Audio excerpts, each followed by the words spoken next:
ಇವತ್ತು ಸಿದ್ದರಾಮಯ್ಯ ಅವರು ಹೇಳಿದ್ರು ಅಂತ ಡಿ ಕೆ ಶಿವಕುಮಾರ್ ಅವರು ಹಳ್ಳಿಯಿಂದ ಒಂದು ನಾಟಿ ಕೋಳಿಯನ್ನ ತರಿಸಿ ಅದನ್ನ ಕೊಯ್ಸಿ ಸಾಂಬಾರ್ ಮಾಡಿ ಇಡ್ಲಿಯಾಗಿ ಕೊಟ್ಟೇ ಬಿಟ್ರು. ಬಹಳ ಆನಂದವಾಗಿ ಇಡ್ಲಿ ನಾಟಿ ಕೋಳಿ ಸಾರನ್ನ ಸವದಿದ್ದಾರೆ ಸಿದ್ದರಾಮಯ್ಯ. ಬಟ್ ಇಂಪಾರ್ಟೆಂಟ್ ಅದಲ್ಲ. ಅದಾದ್ಮೇಲೆ ಇಬ್ರು ಏನ್ ಮಾತಾಡಿದ್ರು ಅಂತ ಅದಕ್ಕಿಂತಲೂ ಹೆಚ್ಚು ಮಾಧ್ಯಮದ ಮುಂದೆ ಬಂದು ವೆರಿ ಫಸ್ಟ್ ಟೈಮ್ ಸಿದ್ದರಾಮಯ್ಯ ಅವ್ರು ಹೇಳಿದ್ ಮಾತೇನು, ಹೈಕಮಾಂಡ್ ಹೇಳಿದ ದಿನವೇ ಡಿ ಕೆ ಶಿವಕುಮಾರ್ ಸಿಎಂ ಆಗ್ತಾರೆ ಅಂತ. ಇಲ್ಲಿ ತನಕ ಇದ್ರ ಸೊಲ್ಲೆ ಎತ್ತಿರ್ಲಿಲ್ಲ ಸಿದ್ದರಾಮಯ್ಯ ಅವರು. ಹೈಕಮಾಂಡ್ ಹೇಳ್ದಂಗೆ ಕೇಳ್ತೀವಿ ಅಂತ ಮೊನ್ನೆ ಹೇಳಿದ್ರು. ಅಂಡ್ ಇಲ್ಲಿ ತನಕ ಡಿ ಕೆ ಶಿವಕುಮಾರ್ ಅವ್ರು ಸಿಗ್ದಾಗೆಲ್ಲ ಚಾನ್ಸ್ ಸಿಗ್ದಾಗೆಲ್ಲ ಅವ್ರ ಕೈ ಮೇಲೆ ಐತಿ ನಾವಿಬ್ರು ಜೋಡೆತ್ತು ನಾನೇ 5 ವರ್ಷ ಸಿಎಂ ಆಗ್ತೀನಿ ಅಂತ ಪುನರುಚ್ಚರಿಸಿದ್ರು. But very first time high command ಹೇಳಿದ ದಿನವೇ ಡಿ ಕೆ ಶಿವಕುಮಾರ್ ಸಿಎಂ ಆಗ್ತಾರೆ ಅಂತ ಹೇಳಿರೋದು ಸಿದ್ದರಾಮಯ್ಯ ಅವರು. ಓಕೆ, ಇದ್ರ ಬಗ್ಗೆ ಮತ್ತಷ್ಟು ಮಾಹಿತಿಯನ್ನ ನನ್ನ ಕಲೀಗ ವೀರೇಶ್ ದಾನಿ ಕೊಡ್ತಾ ಹೋಗ್ತಾರೆ. ಲೈವಿಗೆ ಜಾಯ್ನ್ ಆಗ್ತಾ ಇದ್ದಾರೆ. ವೀರೇಶ್, ಈ 2.5 ವರ್ಷಗಳ ಅವಧಿಯಲ್ಲಿ ಎಲ್ಲೂ ಕೂಡ ಸಿದ್ದರಾಮಯ್ಯ ಅವರು ಇವತ್ತು ಹೇಳಿದ ಮಾತನ್ನ ಹೇಳೇ ಇರಲಿಲ್ಲ. ಡಿ ಕೆ ಶಿವಕುಮಾರ್ ಅವರು ಹೈಕಮಾಂಡ್ ಹೇಳಿದ ದಿನವೇ ಸಿಎಂ ಆಗ್ತಾರೆ ಅನ್ನೋ ಪದವನ್ನೇ ಕೇಳಿರ್ಲಿಲ್ಲ. ಸೊ ಇವತ್ತಿನ ಇಡೀ ಹೈಲೈಟ್ ಇದೊಂದೇ ಅಂತ ಹೇಳ್ಬೋದಾ ನಾವು? ಅಂಡ್ ಇದರ ಆಗು ಹೋಗುಗಳ ಬಗ್ಗೆ ವಿಶ್ಲೇಷಣೆ ಕೊಡೋದಾದ್ರೆ ನೀವು?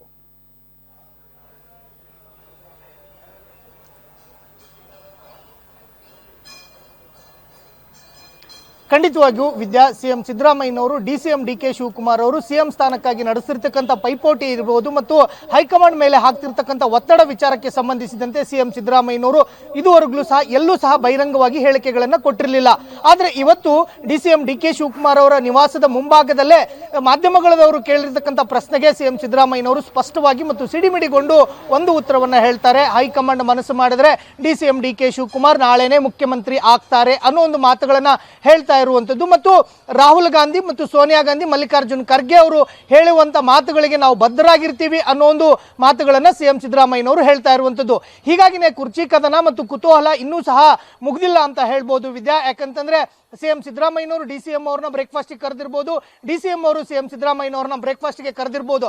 ಆದರೆ ಬ್ರೇಕ್ಫಾಸ್ಟ್ಗೆ ಕರೆದಿರ್ತಕ್ಕಂಥ ಅದರ ಹಿನ್ನೆಲೆ ಮಾತ್ರ ಸಾಕಷ್ಟು ರೋಚಕ ಮತ್ತು ಕುತೂಹಲ ಆಗಿರುವಂತದ್ದು. ಯಾಕಂತಂದ್ರೆ Congress high command DCM D K Shivakumar ಅವ್ರನ್ನ ಬಿಟ್ಟು ಸಿಎಂ ಸಿದ್ದರಾಮಯ್ಯನವರ ಪರವಾಗಿ ವಕಾಲತನ್ನ ಮಾಡ್ಲಿಕ್ಕಾಗಲ್ಲ. ಸಿಎಂ ಸಿದ್ದರಾಮಯ್ಯನವ್ರನ್ನ ಬಿಟ್ಟು ಡಿಸಿಎಂ ಡಿ ಕೆ ಶಿವಕುಮಾರ್ ಅವ್ರನ್ನ ಮುಖ್ಯಮಂತ್ರಿ ಮಾಡಲಿಕ್ಕೆ ಹೈಕಮಾಂಡ್ ಮುಂದಾಗುವಂತ ಸಾಧ್ಯತೆಗಳು ತುಂಬಾನೇ ಕಡಿಮೆ. ಹೀಗಾಗಿನೇ ಹೈಕಮಾಂಡ್ ನಾಯಕರುಗಳು ಸ್ಪಷ್ಟವಾದಂತ ಮತ್ತು ಖಡಕ್ ಆದಂತ ಒಂದು ಸಂದೇಶವನ್ನ ರವಾನೆ ಮಾಡಿದ್ರು. ನೀವಿಬ್ಬರು ರಾಜ್ಯ ಕಾಂಗ್ರೆಸ್ನಲ್ಲಿ ಒಗ್ಗಟ್ಟಾಗಿದ್ದೀವಿ ಅನ್ನೋ ಒಂದು ಸಂದೇಶವನ್ನ ಮೊದಲು ಸಾರಿ ವಿಪಕ್ಷಗಳು, ಅದರಲ್ಲೂ ವಿಶೇಷವಾಗಿ ಅಧಿವೇಶನದ ಸಂದರ್ಭದಲ್ಲಿ ಹೋರಾಟವನ್ನ ಮಾಡದ ರೀತಿಯಲ್ಲಿ ನಡೆದುಕೊಳ್ಳಿ ಅನ್ನೋ ಒಂದು ಖಡಕ್ಕಾದಂತಹ ಸಂದೇಶವನ್ನ ಕೊಟ್ಟಿತ್ತು. ಆ ಹಿನ್ನೆಲೆಯಲ್ಲಿ ಇಬ್ಬರು ನಾಯಕರುಗಳು ಇದೀಗ ಬ್ರೇಕ್ಫಾಸ್ಟ್ ಮಾಡುವ ಮೂಲಕ ನಾವಿಬ್ಬರು ಬ್ರದರ್ಸ್ ಅಂತ ಹೇಳ್ತಾ ಇರುವಂತದ್ದು ಮತ್ತು ಒಗ್ಗಟ್ಟಿನ ಸಂದೇಶವನ್ನ ಸಾರ್ತಾ ಇರುವಂತದ್ದು. ಈ ಬ್ರೇಕ್ಫಾಸ್ಟ್ ಮೀಟಿಂಗ್ಗಳಲ್ಲೇ ಇಬ್ಬರೂ ಸಹ ಸಾಕಷ್ಟು ಕುರ್ಚಿಯ ವಿಚಾರಕ್ಕೆ, ಅಧಿಕಾರ ಹಂಚಿಕೆ ವಿಚಾರಕ್ಕೆ ಸಂಬಂಧಿಸಿದಂತೆ ಸುದೀರ್ಘವಾದಂತಹ ಚರ್ಚೆಯನ್ನು ಸಹ ಮಾಡಿರುವಂತದ್ದು. ಆ ವಿಚಾರವನ್ನ ಸಿಎಂ ಸಿದ್ದರಾಮಯ್ಯನವರೇ ಸ್ವತಃ ಸ್ಪಷ್ಟಪಡಿಸಿರುವಂತದ್ದು. ನಾವು ಪಕ್ಷದ ವಿಚಾರವಾಗಿ ಸಾಕಷ್ಟು ಚರ್ಚೆಯನ್ನು ಸಹ ಮಾಡಿರುವಂತದ್ದು. ನಾಳೆ ಮಂಗಳೂರಿಗೆ ವೇಣುಗೋಪಾಲ್ ಆಗಮಿಸ್ತಾ ಇದ್ದಾರೆ. ಎಐಸಿಸಿ ಕಾರ್ಯದರ್ಶಿ ಆಗಿರ್ತಕ್ಕಂಥ ವೇಣುಗೋಪಾಲ್ ಅವರನ್ನ ಭೇಟಿ ಮಾಡಿ ನಾನು ಚರ್ಚೆಯನ್ನು ಸಹ ಮಾಡ್ತೀನಿ ಅನ್ನೋ ಒಂದು ಮಾತುಗಳನ್ನ ಹೇಳಿರುವಂತದ್ದು. ಅದರ ಜೊತೆಗೆ ಇದೇ ಡಿಸೆಂಬರ್ 8ಕ್ಕೆ ಸರ್ವ ಪಕ್ಷಗಳ ನಿಯೋಗ ದೆಹಲಿಗೆ ಹೋಗ್ತಾ ಇರುವಂತದ್ದು.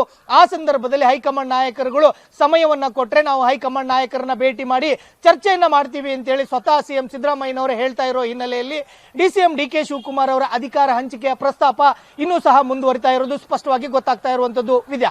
ವೀರೇಶ್, ಇದು ಒಂಥರ ಗಣಪನ್ ಮಾಡು ಅಂದ್ರೆ ಅವ್ರ ಅಪ್ಪನ್ ಮಾಡ್ದಂಗಾಯ್ತು. ಅವರು ಸದ್ಯಕ್ಕೆ ತೇಪೆ ಹಚ್ಚಕ್ಕೆ ಮಾಧ್ಯಮಗಳ ಕಣ್ಣಿಗೆ ನೀವಿಬ್ರು ಕ್ಲೋಸ್ ಆಗಿದೀವಿ ಅಂತ, ಒಗ್ಗಟ್ಟಾಗಿದೀವಿ ಅಂತ ತೋರ್ಸಕ್ಕೆ ಒಂದು ಮೀಟಿಂಗ್ ಮಾಡ್ರಪ್ಪ ಅಂದ್ರು.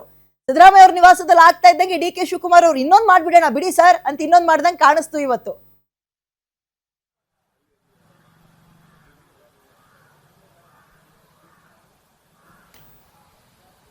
ಖಂಡಿತವಾಗಿಯೂ ವಿದ್ಯಾ. ಆದ್ರೆ ಸಿಎಂ ಸಿದ್ದರಾಮಯ್ಯನವರ ಮನೆಯಲ್ಲಿ ಆಗಿರ್ತಕ್ಕಂಥ ಬ್ರೇಕ್ಫಾಸ್ಟ್ ಹೈಕಮಾಂಡ್ ನ ಖಡಕ್ಕಾದಂತಹ ಸಂದೇಶ ಮತ್ತು ನೀವಿಬ್ಬರು ಒಗ್ಗಟ್ಟಾಗಿರಿ ಅನ್ನೋ ಒಂದು ಸೂಚನೆ ಮೇರೆಗೆ ಅಲ್ಲಿ ಬ್ರೇಕ್ಫಾಸ್ಟ್ ಆಗಿತ್ತು.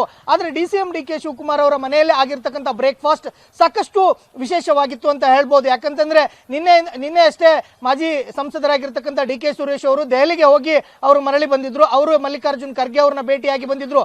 ಆದ್ರೆ ಮಲ್ಲಿಕಾರ್ಜುನ್ ಖರ್ಗೆ ಅವರು ಸಹ ಸೋನಿಯಾ ಗಾಂಧಿ ಅವ್ರನ್ನ ಭೇಟಿಯಾಗಿ ಈಗಾಗಲೇ ಒಂದು ಸುತ್ತಿನ ಮಾತುಕತೆಯನ್ನ ಮಾಡಿರುವಂತದ್ದು. ರಾಹುಲ್ ಗಾಂಧಿ ಅವರ ಜೊತೆಗೂ ಸಹ ಅಧಿಕಾರ ಹಂಚಿಕೆ ವಿಚಾರಕ್ಕೆ ಸಂಬಂಧಿಸಿದಂತೆ ಚರ್ಚೆಯನ್ನ ಮಾಡಿ ಆದಷ್ಟು ಬೇಗ ಈ ವಿಚಾರವನ್ನ ಬಗೆಹರಿಸಿ ಅನ್ನೋ ಒಂದು ಸಲಹೆಯನ್ನ ಮಲ್ಲಿಕಾರ್ಜುನ್ ಖರ್ಗೆ ಅವರು ಕೊಟ್ಟಿದ್ರು. ಹೀಗಾಗಿನೇ ಮಲ್ಲಿಕಾರ್ಜುನ್ ಖರ್ಗೆ ಅವರು ಮತ್ತು ರಾಹುಲ್ ಗಾಂಧಿ ಸೋನಿಯಾ ಗಾಂಧಿ ಅವರ ಮಧ್ಯೆ ಆಗಿರ್ತಕ್ಕಂಥ ಮಾತುಕತೆ ಏನಿತ್ತು ಆ ಸಂದೇಶವನ್ನ ಹೊತ್ತು ಮಾಜಿ ಸಂಸದರಾಗಿರ್ತಕ್ಕಂಥ ಡಿ ಕೆ ಸುರೇಶ್ ಅವರು ನಿನ್ನೆ ಅಷ್ಟೇ ರಾಜ್ಯಕ್ಕೆ ಆಗಮಿಸಿದ್ರು. ಆ ವಿಚಾರವೂ ಸಹ ಇವತ್ತಿನ ಬ್ರೇಕ್ಫಾಸ್ಟ್ ಮೀಟಿಂಗ್ ನಲ್ಲಿ ಚರ್ಚೆ ಆಗಿರುವಂತದ್ದು. ಹೀಗಾಗಿನೇ ಅಧಿಕಾರ ಹಂಚಿಕೆ ವಿಚಾರಕ್ಕೆ ಸಂಬಂಧಿಸಿದಂತೆ ಸಿಎಂ ಮತ್ತು ಡಿಸಿಎಂ ಇಬ್ಬರೂ ಸಹ ಸ್ಪಷ್ಟಪಡಿಸ್ತಾ ಇರುವಂತದ್ದು ಏನಂತಂದ್ರೆ, ಹೈಕಮಾಂಡ್ ನಾಯಕರುಗಳು ಹೇಳಿದ್ರೆ ಅವರು ಹೇಳತಕ್ಕಂಥ ಮಾತುಗಳಿಗೆ ನಾವಿಬ್ಬರು ಬದ್ಧರಾಗಿರ್ತೀವಿ. ಹೈಕಮಾಂಡ್ ನಾಯಕರು ನಾಳೆನೇ ಡಿಸಿಎಂ ಡಿ ಕೆ ಶಿವಕುಮಾರ್ ಅವ್ರನ್ನ ಸಿಎಂ ಮಾಡಿದ್ರು ಮಾಡಬಹುದು ಅನ್ನೋ ಒಂದು ಸುಳಿವನ್ನ ಸಿಎಂ ಸಿದ್ದರಾಮಯ್ಯನವರು ಕೊಡ್ತಾ ಇರೋದು ಸಾಕಷ್ಟು ಕುತೂಹಲ ಅಂತ ಹೇಳ್ಬೋದು. ವಿದ್ಯಾ. ಓಕೆ, ಧನ್ಯವಾದ ವೀರೇಶ್ ಡೀಟೇಲ್ಸ್ಗೆ. ಇದೊಂಥರ ಹೆಂಗ್ ಗೊತ್ತಾ, ಕಾಂಪಿಟೇಟರ್ಸ್ಗಳನ್ನ ನೀವು ಒಟ್ಟಾಗಿ ಹೋಗಿ ಅಂದ್ರೆ ಮೇಲ್ನೋಟಕ್ಕೆ ಒಟ್ಟಾಗಿ ಹೋಗ್ಬೋದು, ಮನ್ಸೊಳಗೆ ಇದ್ದೇ ಇರುತ್ತಲ್ಲ ನಾನ್ ಮುಂದುವರಿಬೇಕು ಅಂತ. ಅವರಿಬ್ರು ಕಾಂಪಿಟೇಟರ್ಸ್ ಇವಾಗ. ಓಕೆ, ಏನ್ ಹೇಳಿದ್ರು ಅಂತ ಒಂದ್ಸಲ ಕೇಳಿಸ್ಕೊಳ್ಳೋಣ. ಮೊನ್ನೆನೇ ಚರ್ಚೆ ಮಾಡಿದ್ದೀವಿ. ಹೈಕಮಾಂಡ್ನವರು ಏನು ಹೇಳ್ತಾರೆ ಅದರಂತೆ ನಡ್ಕೋಬೇಕು ಅಂತ ಹೇಳಿದ್ದೀವಿ. ರಾಹುಲ್ ಗಾಂಧಿ ಏನು ಡಿಸಿಷನ್ ತಗೋತಾರೆ ಅದರಂತೆ ನಡ್ಕೋಬೇಕು ಅಂತ ಮೊನ್ನೆನೇ ಚರ್ಚೆ ಮಾಡಿದ್ದೀವಿ. ಇವತ್ತು ಅದನ್ನೇ ಚರ್ಚೆ ಮಾಡಿದ್ದೀವಿ. ಮೊನ್ನೆನೇ ಚರ್ಚೆ ಮಾಡಿದ್ದೀವಿ. ಹೈಕಮಾಂಡ್ನವರು ಏನು ಹೇಳ್ತಾರೆ ಅದರಂತೆ ನಡ್ಕೋಬೇಕು ಅಂತ ಹೇಳಿದ್ದೀವಿ. ರಾಹುಲ್ ಗಾಂಧಿ ಏನು ಡಿಸಿಷನ್ ತಗೋತಾರೆ ಅದರಂತೆ ನಡ್ಕೋಬೇಕು ಅಂತ ಮೊನ್ನೆನೇ ಚರ್ಚೆ ಮಾಡಿದ್ದೀವಿ. ಇವತ್ತು ಅದನ್ನೇ ಚರ್ಚೆ ಮಾಡಿದ್ದೀವಿ. ಹೈಕಮಾಂಡ್ ಹೇಳಿದಾಗ ಹೈಕಮಾಂಡ್ ಹೇಳಿದಾಗ ಹೈಕಮಾಂಡ್ ಹೇಳಿದಾಗ ಹೈಕಮಾಂಡ್ ಹೇಳಿದಾಗ ಹೈಕಮಾಂಡ್ ಹೇಳಿದಾಗ ಹೈಕಮಾಂಡ್ ಹೇಳಿದಾಗ ಹೈಕಮಾಂಡ್ ಹೇಳಿದಾಗ ಹೈಕಮಾಂಡ್ ಹೇಳಿದಾಗ